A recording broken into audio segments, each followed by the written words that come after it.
mwaka wa 2040 twiyemeje twese abarundi ko tuzoba turi igihugu cifashe. Vuga umwe wese arafise ivyo ajejwe gukora, n'inzego z'igihugu zafise ivyo zijejwe.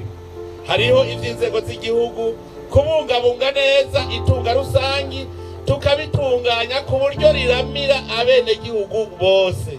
Ivyo rero vya mbere inzego z'igihugu zisabwa.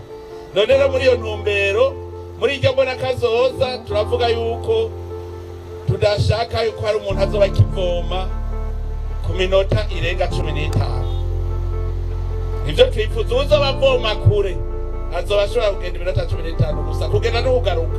Murumva ko usize inkoni igira ikame uzosanga itarazigira. Ega nico turondera. Nico gituma rero umugambi w'amazi nugira ngo tugerageze ahantu hose amazi atari, umutumba wose uzutegereze kuba ufise amazi.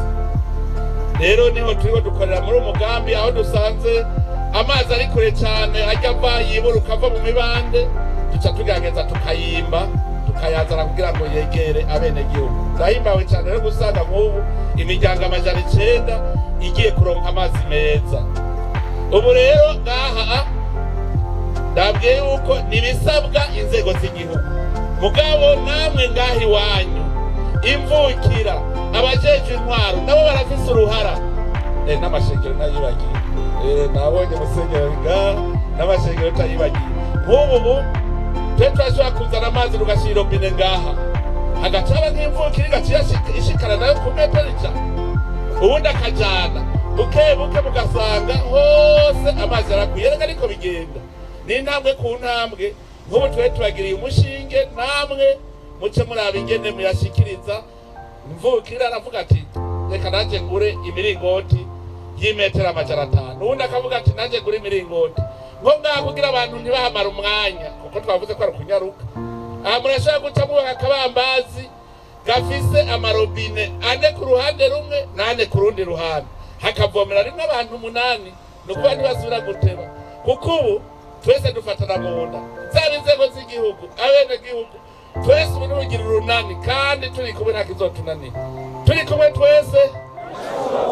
twese birashoboka, ntidushobora kunanirwa ikintu na kimwe, kandi Imana amazi yaraduhaye. Ivyumvikana ingene twavuga ngo turanyotewe amazi, ngo tuvoma ku birometero 20 mu 10. Oya, turiko turarondera ingene amazi adushikira, gushika aho tuzoshika dushikira mu nzu tutakija kuyavoma mu gahinga. Bizoshika nimuvyeme aho mwari muzi ko muzohashika. Bavuga ngo umwana w'imfuvyi wagayotse. Tugize akarobine duca turavoma, ejo duca tugira kandi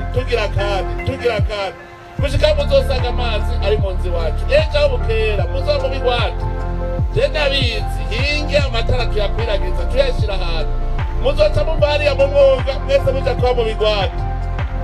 Nimugego ni vya kera kiza umushinga turawugira, ariko mwame muzi nimurekure iciza mwafashe.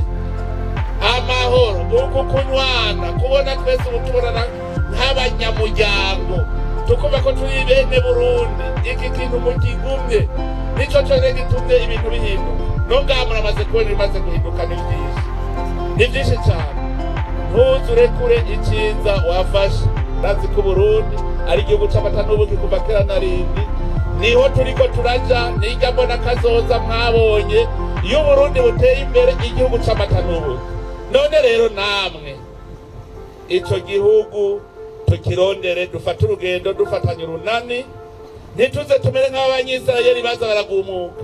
Dukore hanyuma dushike muri ico gihugu ciza c'amata n'ubuki, tuze turye rero tunina hazimana tuti waraduhaye igihugu ciza, none kiraturamiye tumerewe neza, tugaca twiririmbira amakorasi gusa.